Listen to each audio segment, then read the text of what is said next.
لله وكفى وسلام على عباده الذين اصطفى. أما بعد فقد قال الله تبارك وتعالى في كلامه المجيد والفرقان الحميد: أعوذ بالله من الشيطان الرجيم. بسم الله الرحمن الرحيم. إن عدة الشهور عند الله 12 شهرا في كتاب الله يوم خلق السماوات والأرض منها 4 حرم.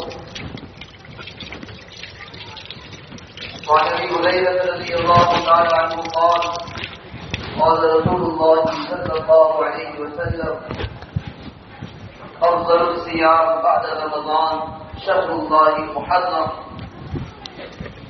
وقال النبي صلى الله عليه وسلم: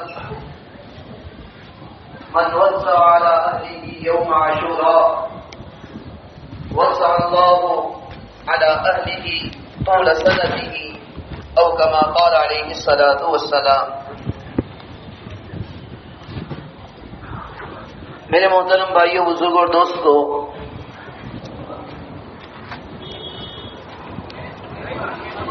محرم کا مہینہ شروع ہو رہا ہے. مناسب معلوم ہوتا ہے کہ اسی کے سلسلے میں کچھ باتیں آپ کی خدمت میں پیش کی جائے.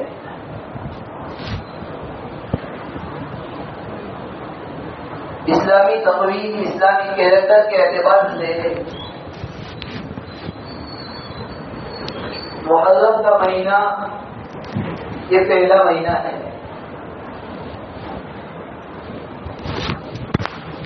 اسلامی کیلنڈر کے اعتبار سے ایک سال ختم ہو کر ایک نیا سال شروع ہو چکا ہے. آج تک اسلامی تقویم میں 1446 لکھا جاتا تھا.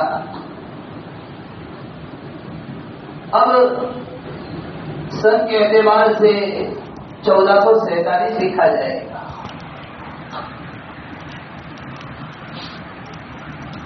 یہ نئے سال کی ابتدا ہے. اسلامی کیلنڈر اور اسلامی تقویم کا سب سے پہلا مہینہ محرم کا مہینہ ہے. یہ مہینہ بہت احترام والا مہینہ ہے، بہت عظمت والا مہینہ ہے. ایک عجیب اتفاق ہے کہ اسلامی تقویم اور اسلامی کیلنڈر کا آخری مہینہ ذوالحجہ کا مہینہ ہے جو ختم ہو چکا، اور پہلا مہینہ محرم الحرام کا مہینہ ہے جو شروع ہوا ہے. ذوالحجہ کے مہینے میں بھی یہ قربانی کا واقعہ پیش آیا. نبی کریم صلی اللہ تعالی علیہ وسلم کے جد امجد ابراہیم خلیل اللہ نے اپنے بیٹے اسماعیل علیہ السلام کو قربانی کے لیے پیش کیا. اور محرم الحرام کے مہینے میں نبی کریم صلی اللہ تعالی علیہ وسلم کے نواسے حضرت حسین رضی اللہ تعالی عنہ کو شہید کیا گیا. ایک عجیب اتفاق ہے. یہ مہینہ احترام والا مہینہ ہے، حرمت والا مہینہ ہے، عظمت والا مہینہ ہے. محرم کے معنی یہ ہوتے ہیں احترام والا، حرمت والا. جیسے اللہ تعالیٰ نے قرآن کریم میں بیت اللہ کے لیے محرم کا لفظ استعمال فرمایا ہے. ابراہیم علیہ السلام نے جو دعا کی تھی اپنی بیوی کو، اپنے بچے کو وادی خیر سے ذرا جہاں پانی کا نام و نشان نہیں، ایسی جگہ پر چھوڑ کر آئے تھے. اس وقت ابراہیم علیہ السلام نے چند دعائیں کی تھی. قرآن کریم نے ان چند دعاؤں کو نقل فرمایا ہے اور یہ دعا کی: ربنا انی اسکنت من ذریتی بواد غیر ذی زرع عند بیتک المحرم. یہ ہمارے رب، میں نے اپنے روایات کو، اپنی بیوی بچوں کو ایسے وادی میں چھوڑ کر آیا ہوں جو بالکل بنجر وادی ہے، جہاں پر کھیتی وغیرہ کا نام و نشان نہیں۔ ان بیتی کا محرم، تیرے احترام والے گھر کے قریب۔ تو دیکھو ابراہیم علیہ السلام نے جو دعا کی اور قرآن نے جو لفظ استعمال فرمایا، بیت اللہ کے لیے بھی محرم کا لفظ استعمال فرمایا۔ تو یہ مہینہ ہے، اس کو بھی محرم کہا جاتا ہے۔ یہ بھی ان عدت الشہور عند اللہ 12 شهرا في كتاب الله يوم خلق السماوات والارض منها 4 حرم۔ اللہ تعالیٰ کے نزدیک 12 مہینے، اس سال کے 12 مہینے اللہ تعالیٰ کی کتاب لوح محفوظ میں پہلے سے اس کو لکھ دیا گیا۔ جس دن سے آسمان کو پیدا کیا، یوم خلق السماوات والارض، جس دن سے آسمان اور زمین کو پیدا کیا گیا۔ اور اللہ تعالیٰ آگے فرماتے ہیں کہ ان تمام مہینوں میں سے 4 مہینے حرمت والے، احترام والے ہیں۔ اور نبی علیہ الصلوۃ والسلام نے جب آخری خطبہ ارشاد فرمایا تھا تو آپ علیہ الصلوۃ والسلام نے فرمایا تھا 4 مہینے حرمت والے، احترام والے۔ ایک ذوالقعدہ کا مہینہ، ایک ذوالحجہ کا مہینہ، ایک محرم کا مہینہ، ذوالقعدہ، ذوالحجہ، محرم اور رجب کا مہینہ، 4 مہینے۔ زمانہ جاہلیت میں لوگ اس مہینوں کا اتنا احترام کیا کرتے تھے، اتنا احترام کیا کرتے تھے کہ پورے سال مطلب غارت گیری ہوا کرتی تھی، پورے سال لڑائی اور جنگ ہوا کرتی تھی، لیکن یہ 4 مہینے آتے تھے تو ان 4 مہینے میں جنگ وغیرہ کو بالکل بند کر دیا کرتے تھے، اتنا احترام کرتے تھے۔ یہ محرم کا مہینہ بڑا احترام والا مہینہ ہے۔ جو حدیث میں نے آپ کے سامنے پڑھی، نبی علیہ الصلوۃ والسلام نے فرمایا افضل الصیام بعد رمضان شهر اللہ محرم۔ اللہ تعالیٰ نے محرم کے مہینے کو اپنا مہینہ کہا ہے، شهر اللہ، اللہ کا مہینہ۔ جیسے دنیا کے اندر مساجد تو بہت ساری ہیں، یہ مسجد بھی اللہ کا گھر، وہاں کی مسجد ہے وہ بھی اللہ کا گھر، پوری دنیا میں جتنی مساجد ہے سب اللہ کے گھر ہے۔ لیکن اللہ تعالیٰ نے بیت اللہ کو خاص طور پر اپنا گھر کہا ہوگا، بیت اللہ ہے اللہ کا گھر۔ اور بیت اللہ سے مراد کون سا گھر ہوتا ہے؟ وہ خاص گھر، کیونکہ اس کی عظمت، اس کی فضیلت، اس کا احترام، اس کی حرمت بڑی ہوئی ہے، اس کی اہمیت بڑی ہوئی ہے۔ تو دنیا کی ساری مساجد بھی اللہ کے گھر ہے، لیکن خاص طور پر اللہ کے اس گھر کو بیت اللہ کہا جاتا ہے۔ اسی طرح دنیا میں جتنی مخلوق ہے سب اللہ تعالیٰ کی مخلوق ہے، جتنی اونٹنیاں ہیں سب اللہ تعالیٰ کی اونٹنیاں ہیں۔ لیکن وہ اونٹنی جو حضرت صالح علیہ الصلوۃ والسلام کے زمانے میں پہاڑ کے اندر سے نکالی گئی تھی، لوگوں نے صالح علیہ السلام کو کہا تھا آپ نبی ہو، آپ نکال کر بتاؤ پہاڑ سے اونٹنی۔ صالح علیہ السلام کو کیسے نکال سکتے تھے؟ اللہ تعالیٰ سے دعا کی، اللہ تعالیٰ نے دعا کو قبول کیا، پہاڑ سے اونٹنی نکالی۔ اور اس اونٹنی کے لیے خاص طور پر اللہ تعالیٰ ناقد اللہ، اللہ تعالیٰ کی اونٹنی۔ حالانکہ دنیا میں جتنی اونٹنیاں ہیں، جتنی مخلوق ہیں، ہم سب اللہ تعالیٰ کے لیے ہے، لیکن خاص طور پر اس اونٹنی کو ناقد اللہ کہا ہے۔ کیوں؟ اللہ تعالیٰ نے خاص طور پر اپنے حکم سے اس کو نکالا ہے، تو اس کی عظمت، اس کا احترام، اس کی اہمیت بڑی ہوئی۔ بیت اللہ یہ اللہ کا گھر، ناقد اللہ اللہ کی اونٹنی۔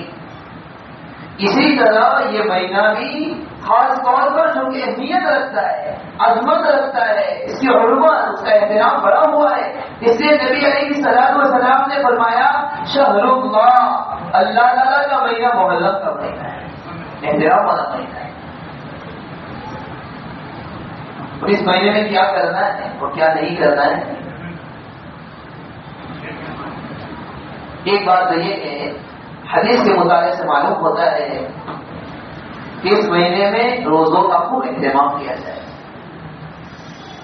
جو حدیث میں نے آپ کے سامنے پڑھی اس میں نبی علیہ الصلوۃ والسلام فرما رہے افضل الصیام بعد رمضان، رمضان کے بعد سب سے بہتر روزہ اللہ تعالیٰ کا مہینہ یعنی محرم کے مہینے میں روزے کا اہتمام کرنا ہے۔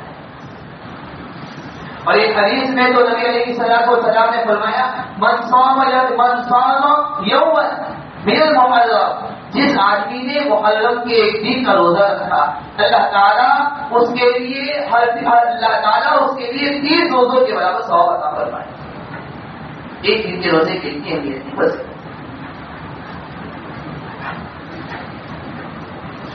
اسی طرح خاص طور پر محرم کے مہینے میں ایک دن آتا ہے جسے عاشورہ کا دن کہا جاتا ہے.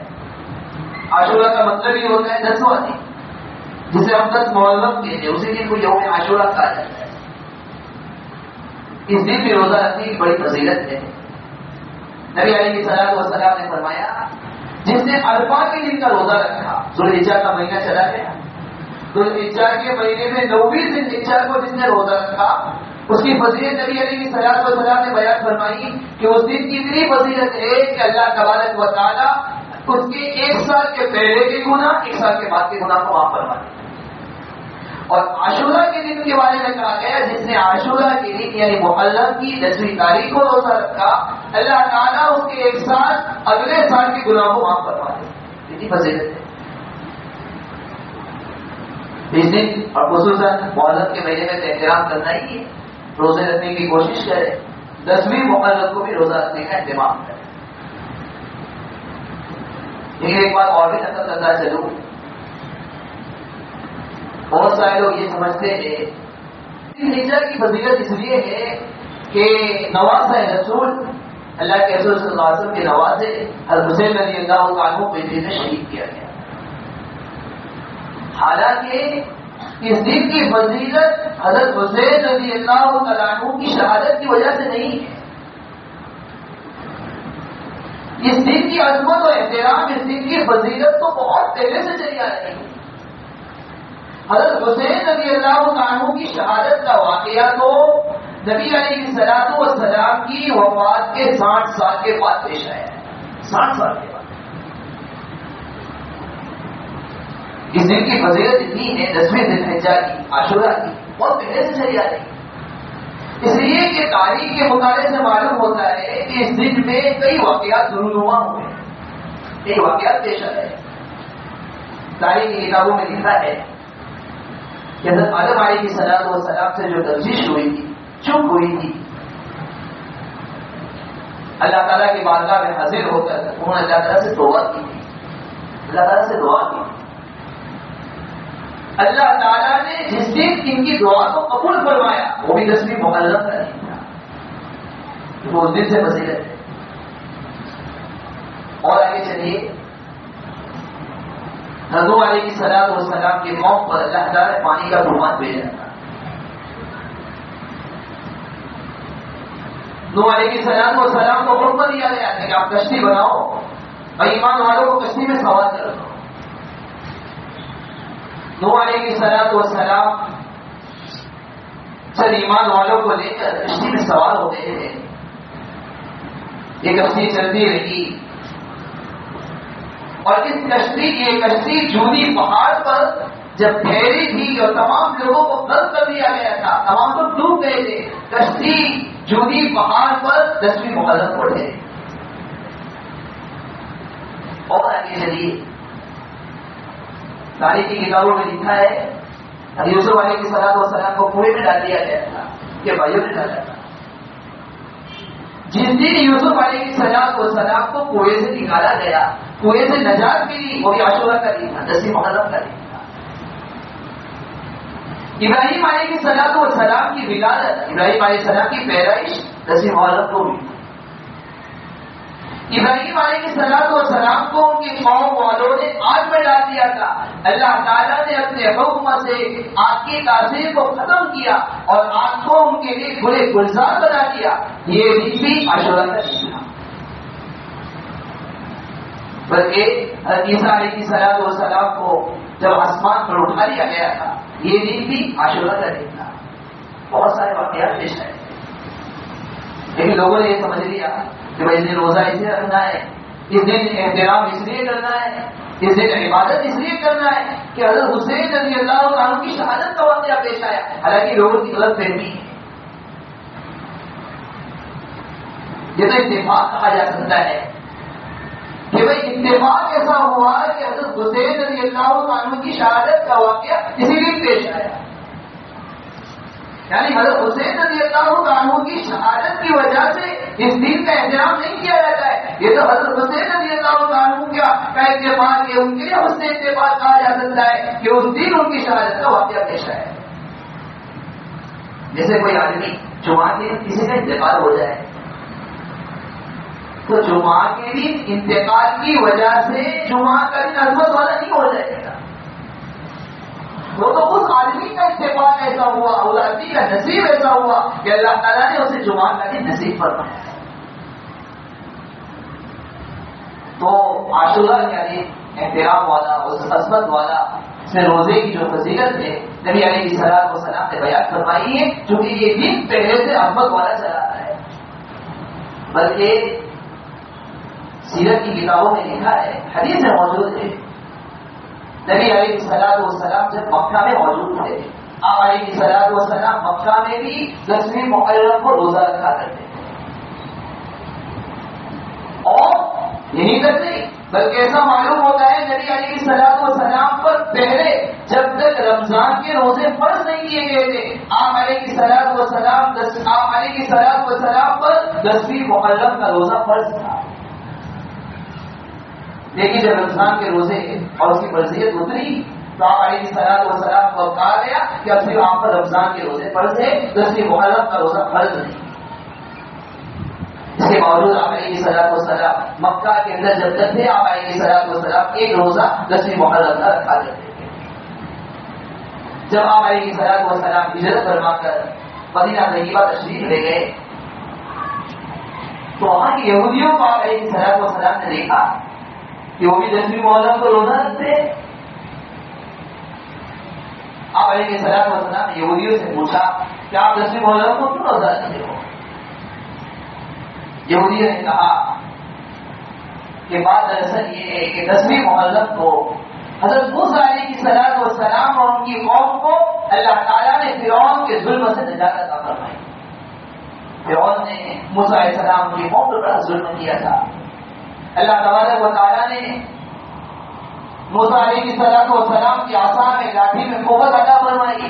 موسیٰ علیہ الصلوۃ والسلام نے دریا میں لاٹھی کو، اس کے بعد فرعون اور ان کی قوم جب گزرنے لگی، اللہ تعالیٰ نے موسیٰ علیہ الصلوۃ والسلام کو حکم دیا کہ آپ وہی لاٹھی جس کی وجہ سے اللہ تعالیٰ نے آپ کے لیے دریا اور سمندر کے اندر راستہ بنا دیا تھا، آپ کسی لاٹھی کو سمندر میں اسی زمین پر ماری خشکی پر ماری، اللہ تعالیٰ نے پھر سے دریا کو چالو کر دیا، شروع کر دیا. فرعون اور اس کی قوم ختم ہو گئی. تو 10ویں محرم کے لیے ہی اللہ تعالیٰ نے موسیٰ علیہ الصلوۃ والسلام ان کی قوم کو نجات عطا فرمائی. یہود نے جب یہ بات کہی، نبی علیہ الصلوۃ والسلام نے فرمایا کہ ہم بھی اس بات کے مستحق ہیں کہ موسیٰ علیہ الصلوۃ والسلام کی اتباع کریں. نبی علیہ الصلوۃ والسلام نے اپنے صحابہ کو حکم دیا کہ 10ویں محرم کو روزہ رکھنا چاہیے. کچھ سال کے بعد جس سال آپ علیہ الصلوۃ والسلام کا انتقال ہوا، اسی سال صحابہ کرام رضی اللہ تعالیٰ عنہم اجمعین نے نبی علیہ الصلوۃ والسلام سے پوچھا کہ اللہ کے رسول صلی اللہ علیہ وسلم، آپ نے تو ہر بات میں ہمیں یہود کی مخالفت کرنے کا حکم دیا ہے کہ ہم یہود کی مخالفت کیا کریں؟ 10ویں محرم کو تو یہود بھی روزہ رکھتے ہیں، اللہ کے رسول صلی اللہ علیہ وسلم ان کی مخالفت کیسے کرے؟ نبی علیہ الصلوۃ والسلام نے فرمایا آئندہ سال اگر میں زندہ رہا تو ساتھ میں 9ویں محرم کا روزہ بھی رکھا کروں گا. لیکن آئندہ سال آنے سے پہلے، محرم کے مہینے کے پانے سے پہلے نبی علیہ الصلوۃ والسلام کا انتقال ہو گیا. اسے بخاری نے لکھا ہے کہ جو آدمی 10ویں محرم کو روزہ رکھنا چاہے اس کے لیے بہتر یہ ہے کہ اس کے ساتھ ایک اور روزہ بھی ملا جائے. نے کہا 10ویں کو رکھے تو ساتھ میں 9ویں کو ملا ہے، یا 9ویں کو نہ ملا ہے تو 10ویں کے ساتھ 11ویں کو ملا ہے. نہیں، 2 دن روزے رکھے، 10ویں اور 11ویں کو، یا 10ویں اور 9ویں کو، تاکہ یہ کی مخالفت ہو جائے. ایک اور بات یاد کرنی ہے، 10ویں محرم کو ایک تو روزے کا اہتمام کرنا ہے. دوسرا حدیث بات میں آتا ہے، جو حدیث میں نے آپ کے سامنے پڑھی نبی علیہ السلام نے فرمایا من وسع علی اہلہ یوم عاشوراء وسع اللہ علی اہلہ طول سنہ. جس آدمی نے عاشوراء کی وہی 10ویں محرم کو اپنے اہل و عیال پر وسعت کی، اللہ تعالیٰ پورا سال اس کے اہل و عیال پر وسعت فرماتے. کیا مطلب؟ 10ویں محرم کو اپنے اہل و عیال پر، اپنے ماتحتوں پر، اپنے بچوں پر کھانے پینے میں وسعت ہے. اور کھانے پینے میں وسعت کا مطلب یہ ہے کہ جیسے عام دنوں کے اندر اگر ایک کچھ ترکاری وغیرہ کھایا کرتے تھے تو 10ویں محرم کو اپنے کھانے پانے میں کچھ اضافہ کرتے تھے. دیکھو اس کا مطلب یہ نہیں کہ اسے روزہ نہیں رکھنا ہے. جو حضرات روزوں کا اہتمام کرے ان کے لیے حکم نہیں ہے کہ اس دن افطاری وغیرہ کے اندر وسعت کرتے. جو حضرات روزہ نہیں رکھ سکتے، روزہ نہیں رکھنے والے، ان کے لیے یہ ہے کہ روزانہ کے کھانے کے مقابلے میں اس دن کھانے کا اپنے اہل و عیال پر کھانے میں وسعت کرتے رہے. اور اس کا سوال کی فضیلت نبی علیہ السلام نے یہ بیان فرمائی، جو آدمی عاشوراء کے دن اس طرح اپنے اہل و عیال پر کھانے پینے میں وسعت کرے گا، اللہ تعالیٰ پورا سال اس کی روزے میں وسعت اور برکت عطا فرمائے. لیکن بعض لوگ یہ سمجھتے ہیں کہ بھائی عاشوراء کا دن ہے تو کھیر بننا ضروری ہے، عاشوراء کا دن ہے یا محرم کا مہینہ ہے تو کھچڑا بنانا ضروری ہے. یہ حدیث کا یہ مطلب نہیں ہے کہ بھائی عاشوراء کے دن کھچڑا بنانا ضروری ہے، عاشوراء کے دن کھیر کھلانا ضروری ہے، ایسا کچھ نہیں ہے. اور روزانہ کے کھانے کے مقابلے میں اپنے کھانے میں کچھ اضافہ کرنا ہے. ایک اور بات یہ کرتا چلوں، بہت سارے لوگ ایسے ہیں جو محرم کے مہینے کو اور محرم میں خصوصی طور پر یہ 10ویں محرم کو منحوس نہیں سمجھتے. بہت سارے لوگ تو ایسے ہوتے ہیں کہ اس محرم کے مہینے میں نکاح بھی نہیں کرتے. وہ یہ سمجھتے ہیں کہ بھائی محرم کے مہینے میں نکاح کرنا منحوس ہے. حالانکہ شرعی اعتبار سے کوئی دن منحوس نہیں، نہیں دعا کا بھی منحوس ہے، نہ محرم کا مہینہ منحوس ہے، کوئی دن منحوس نہیں. بلکہ تاریخ کے مطالعے سے ایسا پتہ چلتا ہے جناب نبی کریم صلی اللہ علیہ وسلم کا ماں عائشہ خدیجہ کبریٰ رضی اللہ عنہا کے ساتھ جو نکاح ہوا تھا وہ محرم کے مہینے میں ہوا تھا. بلکہ نبی علیہ السلام نے اپنی پیاری بیٹی حضرت فاطمہ رضی اللہ عنہا کا نکاح حضرت علی رضی اللہ عنہ کے ساتھ جو کیا تھا وہی محرم کے مہینے میں کیا تھا. اس سے زیادہ فضیلت کیا ہو سکتی ہے؟ اس سے بڑا ہمارے لیے دلیل کیا ہو سکتی ہے؟ ماں عائشہ خدیجہ کبریٰ رضی اللہ عنہا کے ساتھ نکاح کیا جا رہا ہے، گویا نبی علیہ السلام کا سب سے پہلا جو نکاح ہو رہا ہے محرم کے مہینے میں ہوا ہے. اپنی پیاری بیٹی جس کے ساتھ سب سے زیادہ محبت کی حضرت فاطمہ رضی اللہ عنہا کے ساتھ جو نکاح حضرت علی رضی اللہ عنہ کا ہو رہا ہے محرم کے مہینے میں ہو رہا ہے. معلوم محرم کا مہینہ منحوس مہینہ نہیں ہے، وہی نہیں منحوس نہیں. یہ تو شیعوں کی طرف سے یہ بات چلائی گئی ہے کہ بھائی یہ مہینہ غربت والا ہے، یہ مہینہ منحوس ہے، اس مہینے میں کوئی اچھا کام نہ کیا جائے، اس مہینے میں دکان کا افتتاح نہ کیا جائے، اس مہینے میں کوئی اچھی تقریب نہ کی جائے. یہ شیعوں کی طرف سے کیا جائے. جو شیعہ حضرات نے تاریخ کتابوں میں لکھا ہے کہ مصر کے اندر جن لوگوں کی حکومت تھی وہ شیعہ حضرات تھے. انہوں نے سب سے پہلے 10ویں محرم کو لوگوں کو مجبور کیا. شیعہ حضرت کا ایجاد کیا گیا، یہ نکالا گیا کہ ہر ایک کالے کپڑے پہنے، مرد بھی کالے کپڑے پہنے، عورت بھی کالے کپڑے پہنے. اور لوگوں کو کہا گیا کہ اس دن عورتوں کو باہر نکالا جائے اور باہر نکال کر عورتیں اپنے بالوں کو کھول دے گی، اپنے چہروں کو نوچے گی، اپنے گریبان کو چاک کرے گی، اپنے گریبان کو پھاڑے گی اور اس طرح ماتم کرے گی. ایک سال اس طرح کیا گیا. دوسرے سال شیعہ حضرات نے خود کیا اور حکومت کی طرف سے اہل سنت اور جماعت کو مسلمانوں کو مجبور کیا گیا کہ آپ بھی یہ کریں گے. لیکن مسلمانوں نے مخالفت کی، ہم کسی طرح نہیں کر سکتے. تیسرا سال آیا، تیسرے سال میں پھر مجبور کیا گیا، یہاں تک کہ اہل سنت و جماعت اور شیعہ کے درمیان اس سلسلے میں جنگ ہوئی اور اہل سنت و جماعت نے اس طرح ماتم کرنے کے لیے تیار نہیں ہوئے. یہ جو ماتم کیا جاتا ہے، یہ سب تعزیہ نکالا جاتا ہے اور اس طرح حضرت حسین رضی اللہ عنہ کی نام پر کئی بدعات کو وجود دیا گیا ہے، کئی بدعات کو انجام دیا گیا ہے. جی بدعات کو نہ اہل سنت و جماعت مانتے ہیں، نہ قوانی تاریخ کی کتابوں میں موجود ہے، نہ اس کی کوئی فضیلت ہے، بلکہ اس بدعات کو، ان خرافات کو اس طرح انجام دیا جاتا ہے کہ اگر کوئی دیکھے تو یہ خیال کرنا مشکل ہو جائے کہ مسلمانوں کا طریقہ ہے یا غیروں کا طریقہ ہے. کوئی بھی مدروس نہیں ہے. ان دنوں کے اندر عبادت کا اہتمام کیا جائے, روزوں کا اہتمام کیا جائے. یاد آ گیا دیکھو آدمی کے سب سے بہتر دین کون سا ہے, سب سے بہتر مہینہ کون سا ہے, سب سے بہترین وقت کون سا ہے. ایک آدمی صحابی رسول حضرت عبداللہ بن عباس رضی اللہ عنہ کے پاس آیا اور آ کر پوچھا کہ آپ کے نزدیک سب سے بہترین عمل کون سا ہے, سب سے بہترین دین کون سا ہے, اور سب سے بہترین مہینہ کون سا ہے. یہ سوال کیے آپ کے نزدیک سب سے بہتر عمل کون سا ہے.